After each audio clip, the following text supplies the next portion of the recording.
We are extremely honored to have an extraordinary individual with us tonight who will receive an honorary degree from the university. Would President Cole please join me at the lectern? And would Provost Lind and Dean Newman please escort Kevin Smith to the lectern?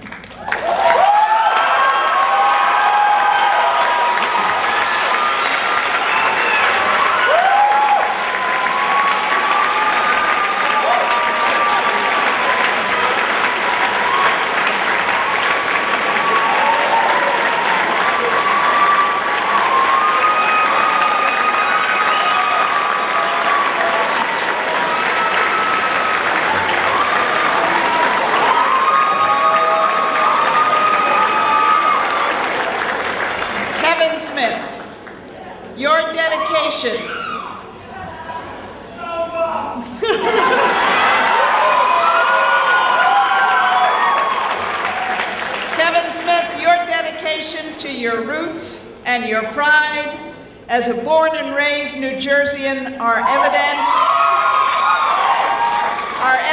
in all aspects of your work as a successful writer, director, and producer. You have used your talents not only to pay homage to the Garden State, but to produce important films that address significant social issues. In turn, you have deservedly attracted a broad audience for your work and earned numerous prestigious awards and accolades. You launched your career with Clerks, filmed in the convenience store where you worked, and financed through the sale of your prized comic book collection.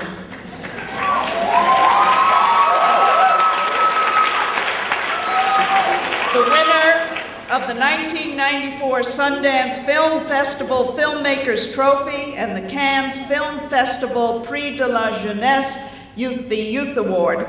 The film was the first of several New Jersey-based movies, including Chasing Amy, Dogma, Jay and Silent Bob Strike Back, and Jersey Girl, that have established your place as one of America's important filmmakers. While your work has called you to the West Coast, you continue to keep your heels dug firmly in Jersey soil as owner of Jay and Silent Bob's Secret Stash comic book store and View Askew production company in Red Bank. For your achievements as a filmmaker and as an important and original interpreter of New Jersey culture, Montclair State University proudly bestows upon you, Kenneth Smith, the degree of Doctor of Letters honoris causa. Ms. Callie, as president of Montclair State University and on behalf of its faculty, I am proud to present Kevin Smith for the degree of Doctor of Letters honoris causa.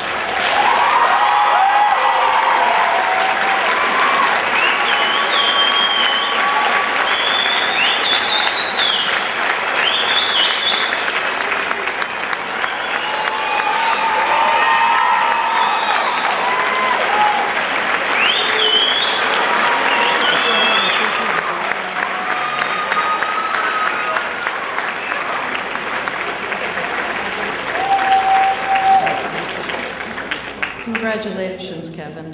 Thank you, President Cole. This is the serious part.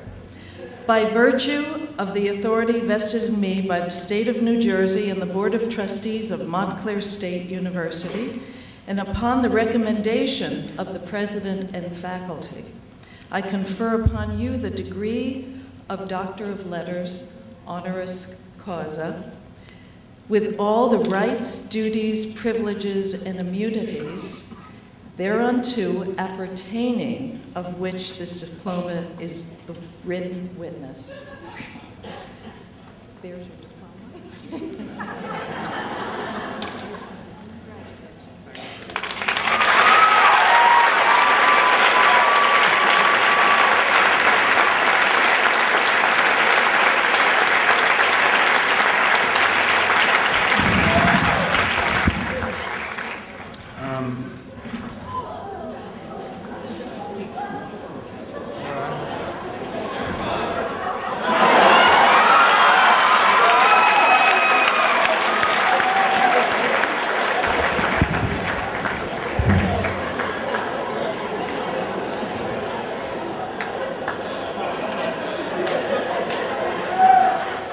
Don't try to steal my thunder or anything, dude. I really appreciate this. It's quite an honor. You know, Dr. Smith. For those interested, after the ceremony, I'll be in the back writing out prescriptions for Vicodin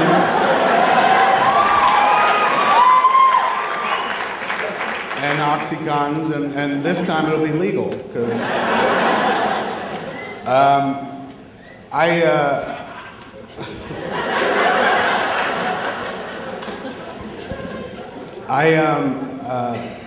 this means a lot to me because at one point in my life, many years ago, I actually thought about coming to Montclair because I had seen that they bestowed an honorary degree on Bruce Willis.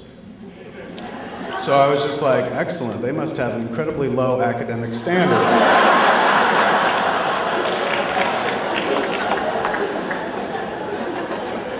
Which has just been proved right now with this. The problem here is that I'm now part of the class of 2004 and I don't know any of you. You know, you guys get to graduate in a couple minutes, you'll come up and get your degrees and whatnot, and I'm sure you're sitting there going, I can't believe the only thing that stands between me and my, conferment is this overweight, underdressed chucklehead. But bear with me, because I earned this. I never really got to know any of you because this is the first time I actually stepped onto campus, as opposed to just driving around it a lot. And so if you'll indulge me, I would like to manufacture a few memories. I'm going to pick a few names at random and just kind of look back on our 4 years together.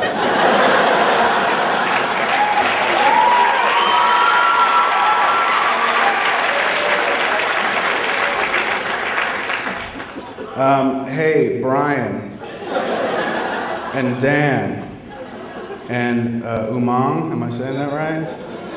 Do you remember the time, freshman year, where we got really, really drunk and you were like, let's go down to the shore and go cow tipping? And I was like, all right. And we went and we tipped a few cows, but it wasn't that exciting. So Brian said, forget this, let's go down to the Everglades and go sea cow tipping.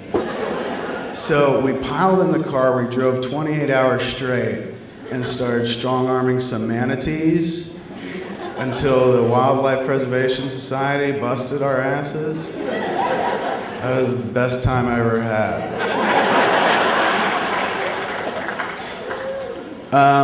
Hey, Tara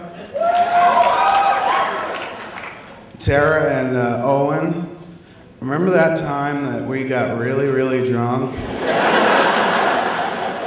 and wound up in that three-way?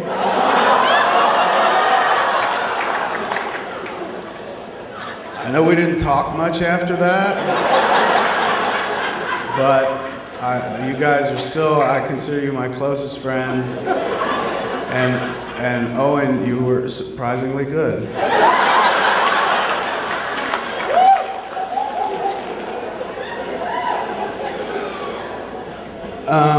Hey, Marissa. Remember that time we got really drunk?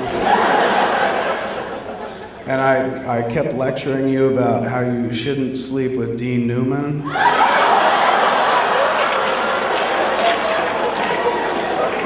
I know I've waited a long time to tell you, but I only did that because I was sleeping with Dean Newman.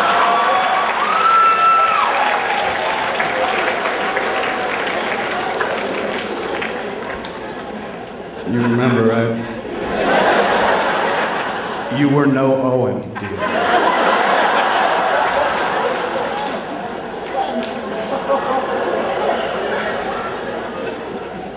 Those were really great times. I really don't have any advice to impart to you to send you out into the world, because as far as I'm concerned, you are already in the real world. It started once you moved out of your parents' house, although they continue to pay for your living. So if you're smart, you can keep that going well into your 40s. People are just as warm and giving out there as they are here. People are just as mean-spirited and petty. People are just as much a discovery and amazing, and you will have as much or as little sex as you had in college out there. Doesn't really, much doesn't change, as the food is not that much better either. I prefer cafeteria-style eating, but that's just me. The thing that's kind of governed me through my life, there are about 4 or 5 points that I'm going to give to you, and use them or don't use them, but they've kind of been the backbone of how I've kept my train on the path. First off, never be a part of any institution or any activity that forces a dress code on you.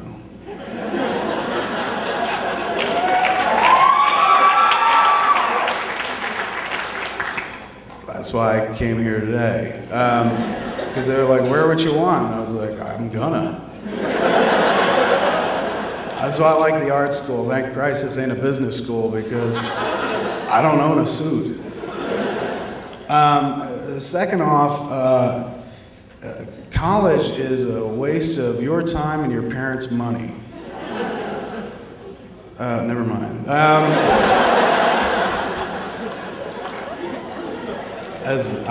There's really 4 rules of thumb.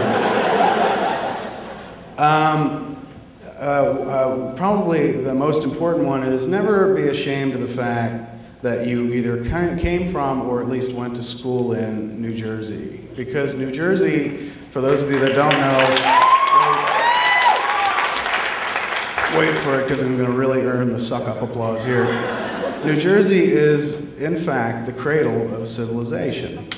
When the first organisms kind of flip-flopped out of the sea, they took a jug handle, went to a diner. So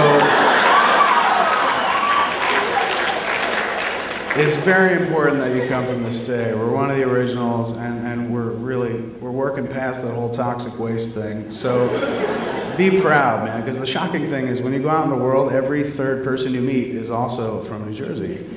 It's so strange. You come across people like New Jersey, you know where I'm from, they tell you their exit and stuff. It's weird. I met British people who are I'm from New Jersey. And I was like, really? Doesn't make sense, but I'm pretty gullible. 4th, if you're ever making a movie and your leading man says, hey, I got a great idea, let's cast my girlfriend in the lead, just don't do it.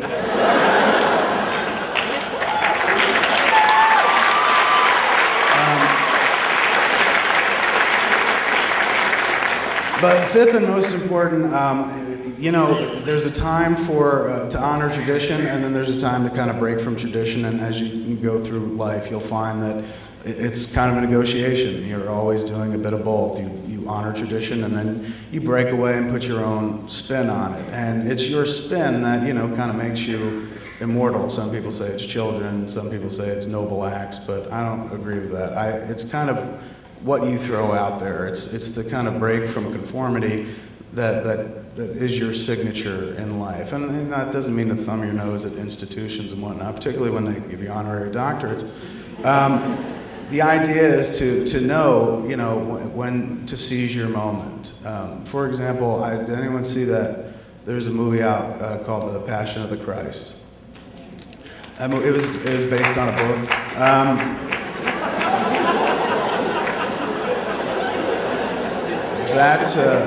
That movie, absolutely honored tradition, and it kind of didn't really break from tradition, and I get it, that's kind of cool, but wouldn't have been so much more involving and engaging and inspiring if it just kind of went a little left of center, By the end of the flick, you got the hero, Jesus, who's doing what he's supposed to do, which is to die on the cross, and it just, to me, would have been such a larger statement if at that point, 2 ninjas swung in, wielding machine guns, taking out centurions left and right, you know, taking a hammer and pulling the nails out of our Lord and Savior's wrists, and then throwing them over their shoulder, and he's like, wait, I'm supposed to die, and they're like, not on my watch, you know. And then take him off, right? And then he gets to live a life, and you would have people be like, that's in the Bible, you know? What a great spin on the traditional that would be. So I urge you to kind of go out there and make a different version of that Jesus story, I guess, is what I'm getting at. Because people will remember that. Nobody will go see it, but except me, I'd love to see that, you know. A Jesus movie with ninjas in it, I'm there. But today I'm here, and I can't thank you enough. People will ask me in years to come, what do you remember most about 2004? And I'll say, well, that was the year they finally canceled Friends.